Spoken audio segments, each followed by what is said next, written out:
ప్రభాస్ హీరోగా నటిస్తున్న Baahubali cinema clippings విడుదల కేసులో ప్రధాన నిందితుడిని పోలీసులు అరెస్ట్ చేశారు. దాదాపు 13 నిమిషాల నిడివి గల వీడియోను ఇతను ఆన్లైన్లో పెట్టినట్టు పోలీసులు నిర్ధారించారు. ఈ వీడియోను లీక్ చేసిన ఒక సాఫ్ట్వేర్ ఇంజనీర్ అని చెప్తున్నారు పోలీసులు.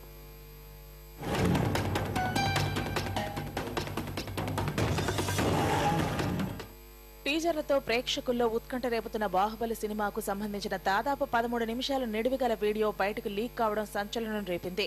క్రోమో షూటింగ్ లో తీసిన ఈ సినిమాకు విజువల్ ఎఫెక్ట్ చాలా ముఖ్యం. ప్రభాస్ రాణాల మధ్య జరిగిన ఫైటింగ్ సీన్ కు ఎఫెక్ట్స్ కోసం వీటిని మకుటా మల్టీ స్టూడియోకు పంపించారు.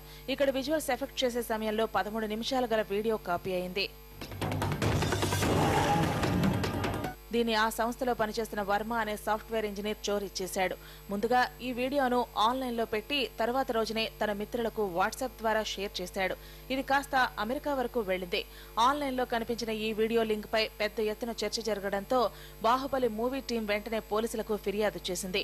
కంప్లైంట్ ఆధారంగా ఎంక్వైరీ చేసిన పోలీసులు వర్మను అదుపులోకి తీసుకుని ప్రశ్నించేసరికి ఈ విషయం బయటపడింది. వర్మతో పాటు మరో ఐటీ ఇంజనీర్ ఉన్నాడని పోలీసులు చెబుతున్నారు.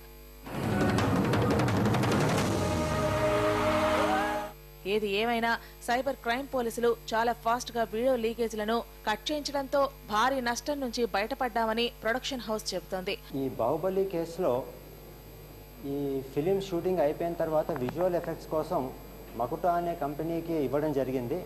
అయితే ఆ కంపెనీలో విజువల్ ఎఫెక్ట్స్ చేస్తున్నప్పుడు అక్కడ పనిచేస్తున్న వర్మ అనే అతను ఈ 12 నిమిషాల క్లిప్ ఏదైతే ఉందో తన ల్యాప్టాప్లోకి తీసుకొని తన ఇంటికి పట్టుకొని పోయి అతను ఇతరులకు ఇవ్వడం జరిగింది.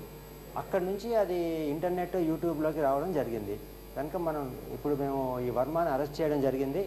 వర్మ ద్వారా ఫుల్ ఇన్ఫర్మేషన్ తీసుకొని ఇంకా ఎవరెవరు ఇన్వాల్వ్ ఉన్నారో అది కూడా వెరిఫై చేస్తుంది. మరోవైపు ఈ వీడియోల లీకేజీపై ఇండస్ట్రీలో కొత్త అనుమానాలు వ్యక్తం అవుతున్నాయి.